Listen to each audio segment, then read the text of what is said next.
하나님의 말씀을 보겠습니다. 히브리서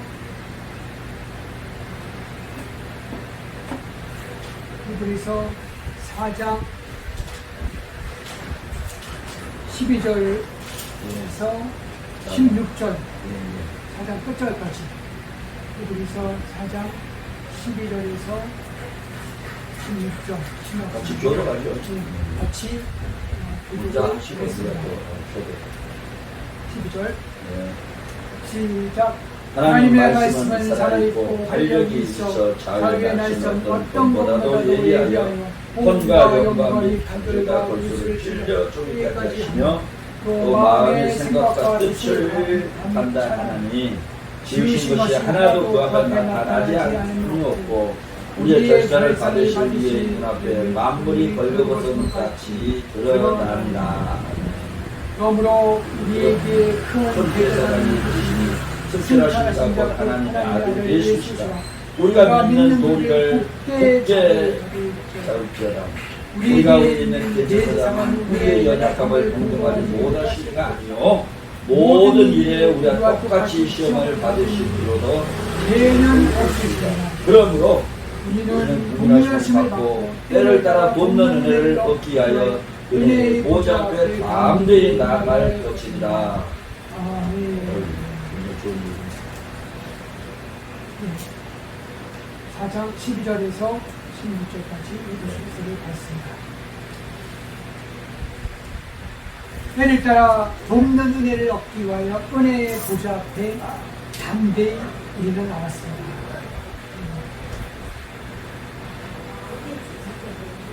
이 말씀을 가지고 4장 12절에서 16절 중에서 말씀의 능력이라는 제목을 가지고 우리가 한번 생각을 해볼 수 있는 귀한 시간이 되기를 바랍니다. 우리가 늘 말씀을 이렇게 보고 또 듣고 하지만 참 내 안에 말씀이 살아있는가? 보세요. 내 안에 말씀이 살아있는가? 우리에게 생각해 봐야 합니다. 성도들 중 많은 사람이 주일에는 성경을 펼쳐보지를 않습니다. 예수님을 믿지 않는 어떤 사람들은 성경을 읽기는 하되 성경의 진리를 깨닫지 못하고 단순히 성경의 지식을 축적해 나갑니다. 이런 사람은 성경에 내포되어 있는 진리보다는 단순한 지식 축적을 잘합니다. 성도는 성경을 통해 하나님의 음성을 들을 수 있어요. 그럼에도 불구하고 성도가 성경을 읽지 않는 것은 하나님의 뜻이 무엇인지에 대해 관심이 없음을 의미하죠. 그리고 성도가 성경을 읽지 않는다면 하나님의 명령을 거역하는 죄를 범합니다. 하나님은 이스라엘 백성들 향해 오늘날 내가 내게 명하는 이 말씀을 너는 마음에 새기고 내 자녀에게 부지런히 가르치며 집에 앉아있을 때든지 길을 행할 때든지 누웠을 때든지 일어날 때든지 이 말씀을 강론할 것이며 너는 또 그것을 내 손목에 메어 기운을 삼으며 내 미간에 붙여 편을 삼고 내 집 문설주와 박간문에 기록하시니라. 그러나 이게 잘된 우리 말씀을 통해서 또 이렇게 생각하게 됐어요. 우리가 성경을 암송하는 거, 또 뭐 이렇게 피스한다는 거, 쓰는 거 보니까 여기 쓰는 거에 대해서 나왔는데 기록하라. 기록하면서 또 보면서 하면은 더 이제 말씀이 좀 가까이 와닿는 것은 있을 것입니다. 암송하는 거. 그러나 우리가 이제 암송을 하고 뭐 쓰고 그럴지라도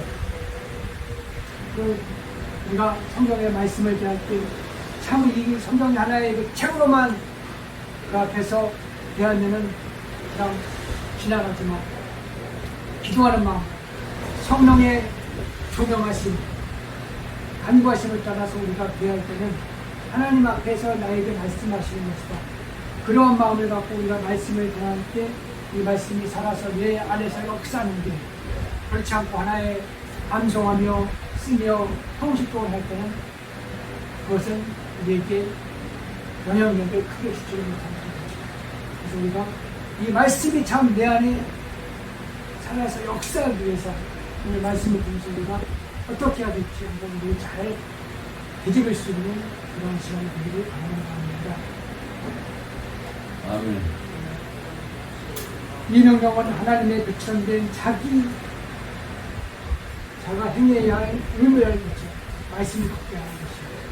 즉 성도는 하나님의 말씀을 읽는 일이나 배우는 일에 전심전력하여 그것을 생활을 해야 된다는 겁니다. 이런 삶을 사는 성도는 시편 119편의 저자와 같이 말씀에서 비롯되는 것.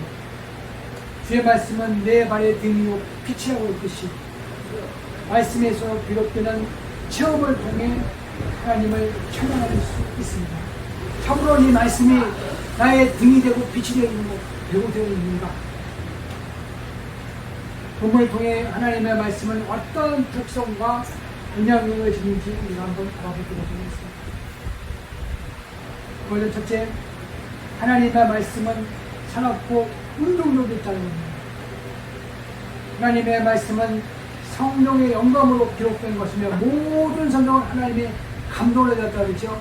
바르게 함과 책망함을 한다고 온전하게 한다고 했습니다.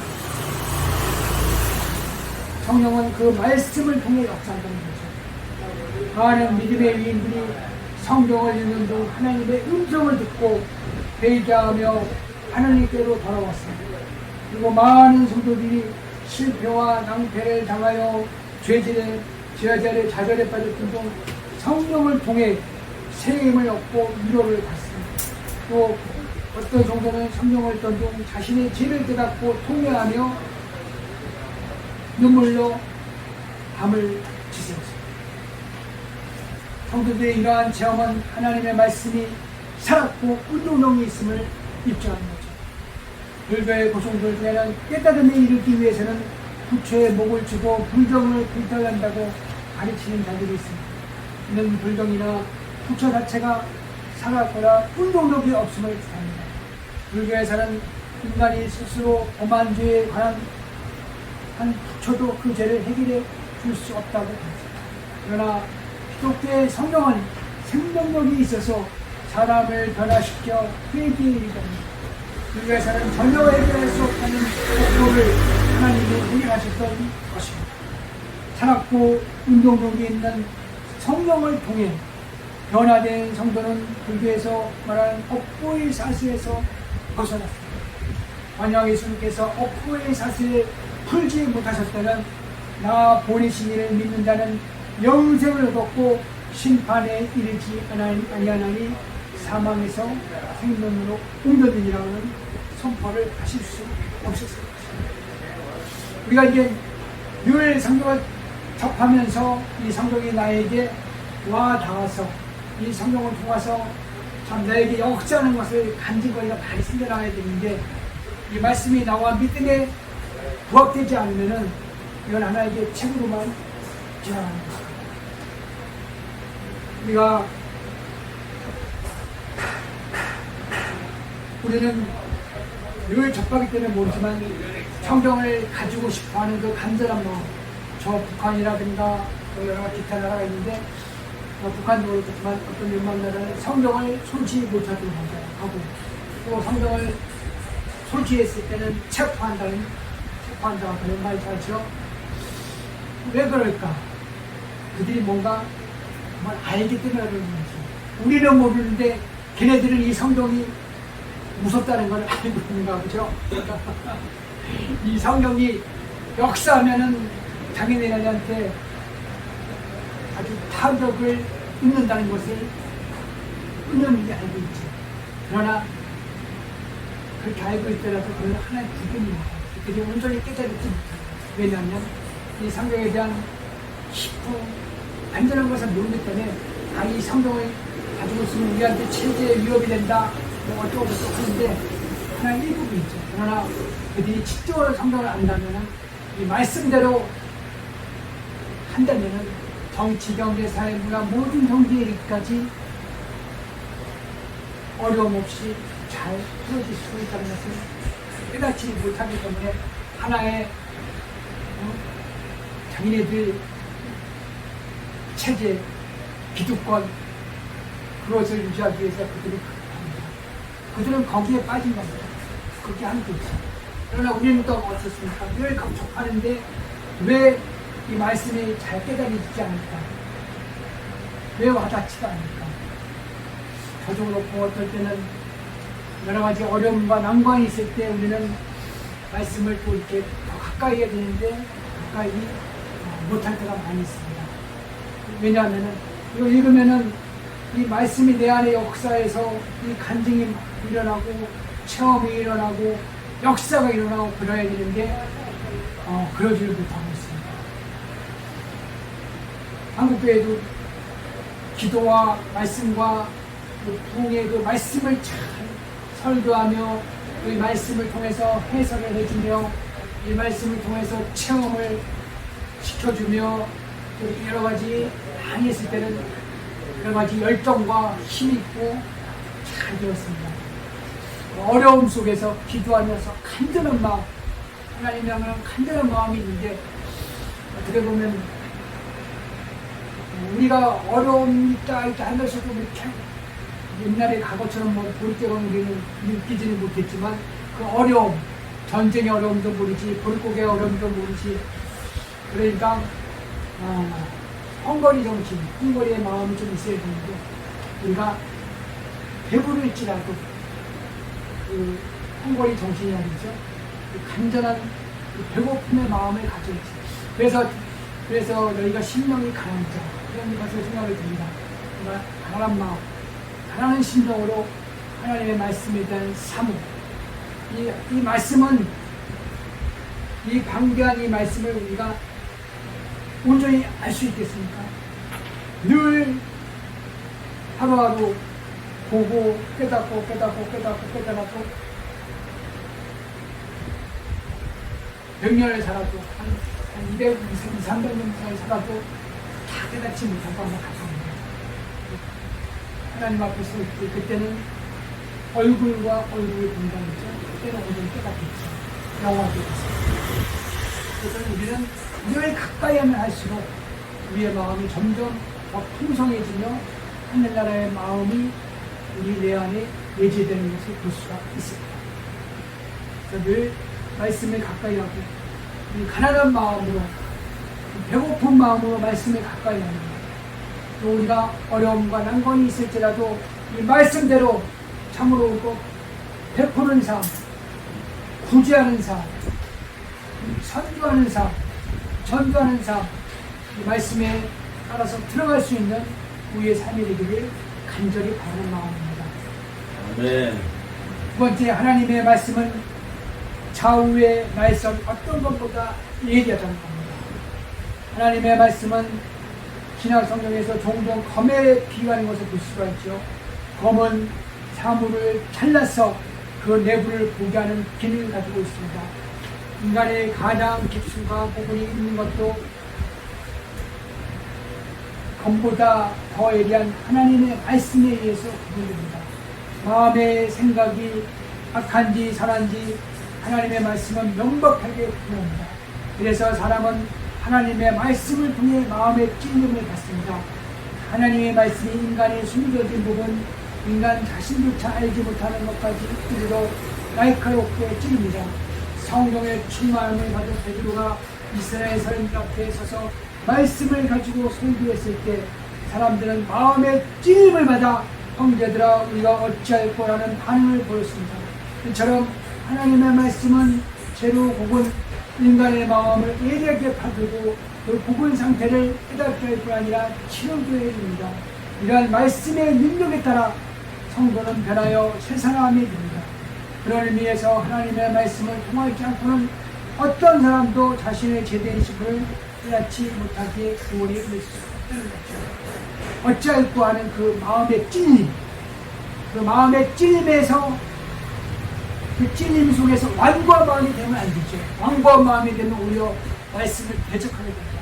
너희가 오늘날 큰 구속을 듣거든 요하심과 같이 완고하지 말고 말씀 앞에서 경계하라고 했습니다. 마음을 비우고 완고한 마음에서 부드러운 마음, 가난한 마음을 가지라는 거죠. 그런 마음을 우리가 가질 수 있게끔 그 마음에 하나님께 대한 간절한 마음, 하나님을 향하는 마음이 배워야 된다는 거죠. 세 번째, 하나님의 말씀은 감춘 것을 드러낸다는 거죠.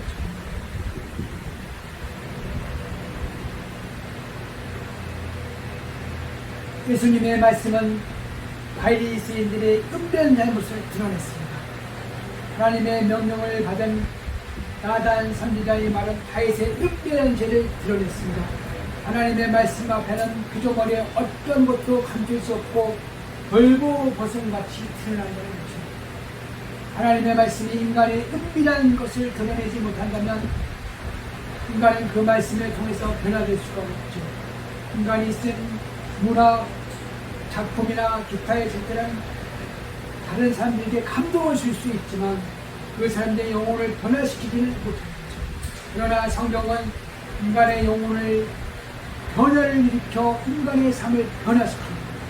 이것이 바로 성경이 지닌 생명력이죠. 성경 자체는 인간의 문자로 기록된 것이라 그 문자를 기록한 자는 하나님의 영에 감동된 자들입니다. 또한 그 문자 가운데 역사하시는 분도 하나님이십니다. 그러므로 성도는 문자 기록된 성경을 읽으나 그 성경 가운데 하나님을 만나면 하나님의 음성을 들을 수 있습니다. 예수님도 시험을 받을 때, 마귀에게 시험 받을 때, 기록되었을 때 성경의 말씀을 가지고 말했던 것을 볼 수 있듯이 예수님도 말씀으로 무장하고 말씀으로 공격했던 것을 볼 수 있듯이 우리가 우리의 싸움은 혈과 육에 대한 것이 아니라 하나님의 말씀에 대한 청사를 하는 것만 같습니다. 우리는 성경을 읽을 때 원수의 저자가 구원하고 있는 것과 같은 체험을 한 적이 있습니다.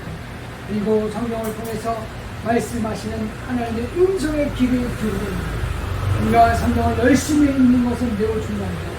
그런데 성경 가운데 하나님을 만나지 못하고 하나님의 음성을 듣지 못한다면 우리는 아직 성경의 참가치를 발견하지 못할 것입니다. 특히 우리가 하나님의 은혜를 체험하며 신앙의 성장으로 나아가려면 반드시 성경을 읽으며 알아가야 된다는 것입니다. 성도는 좌우의 말씀 어떤 것마다 예리하며 살아있는 말씀을 읽음으로써 더욱 자신의 실체를 파악하며 하나님을 의지하게 된다. 그래서 이 말씀이 나와 부합되어서 우리가 비누가 있으면 그 비누를 본다고 해서 자신이 깨끗해집니까? 그 비누를 만지고 비비고 내 안에 들어와서 묻혀야겠죠. 말씀을 정말 읽기 있습니다. 책입니다.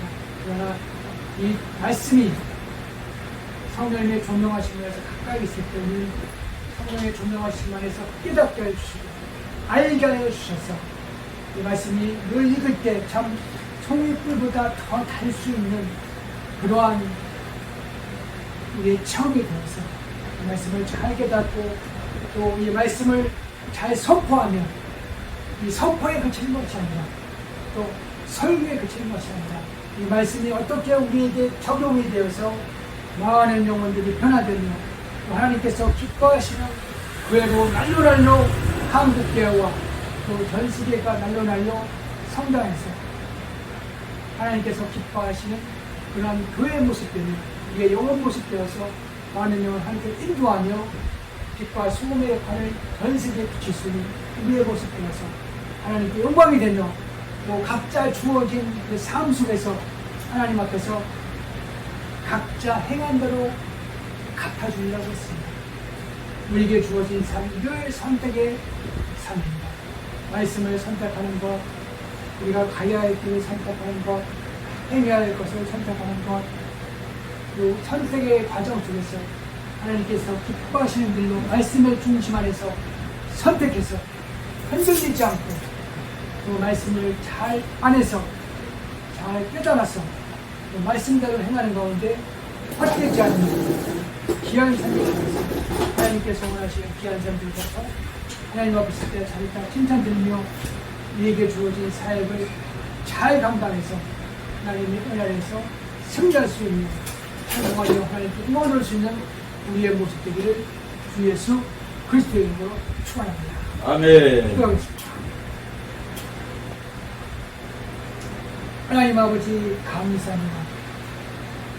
오늘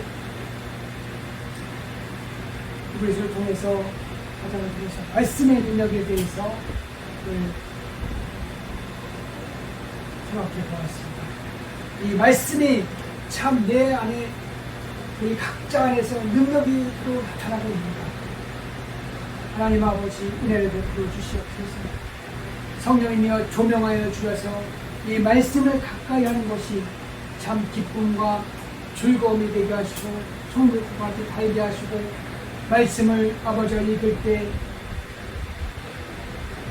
무슨 말인지 어떤 것인지 모를 때도 하나님의 성령님의 조명하심 안에서 깨닫게 해주셔서 그 깨달음 속에서 마음의 찔림을 받게 해주시고 그 마음의 찔림 안에서 하나님을 향하는 마음이 되어서 마음을 완강하게 하는 것이 아니라 완곡하게 하는 것입니다. 부드러운 마음을 주셔서 그 말씀을 받아서 30배, 60배, 100배의 결실을 얻을 수 있도록 은혜를 베풀어 주시고 우리가 선택하는 모든 상을 아시는 하나님께서 하나님의 말씀 안에서 잘 선택해서 하나님께서 기뻐하시는 대로 늘 발전하며 마음으로 하나님 인도하며 또 우리가 각자 행한 대로 하나님께서 갚아주신다고 했사오니 잘 행하는 가운데 말씀 안에서 중심 안에서 하나님께서 기뻐하시는 삶이 되었습니다. 질적으로나 양적으로나 더욱더 풍성되며 발전되어서 하나님께 영광되며 많은 하나님께 인도하며 하나님께서 기뻐하시는 교회와 나라와 세상을 될 수 있도록 우리를 인도하여 주시고 하나님 나라에 우리까지 하나님의 은총 안에서 늘 승리하며 나갈 수 있도록 성령을 나아갈 수 있도록 함께하여 주시옵소서. 주의 은혜와 사랑으로 함께하여 주실 것을 믿고 감사드리며 주 예수 그리스도의 이름으로 기도합니다. 아멘. 네.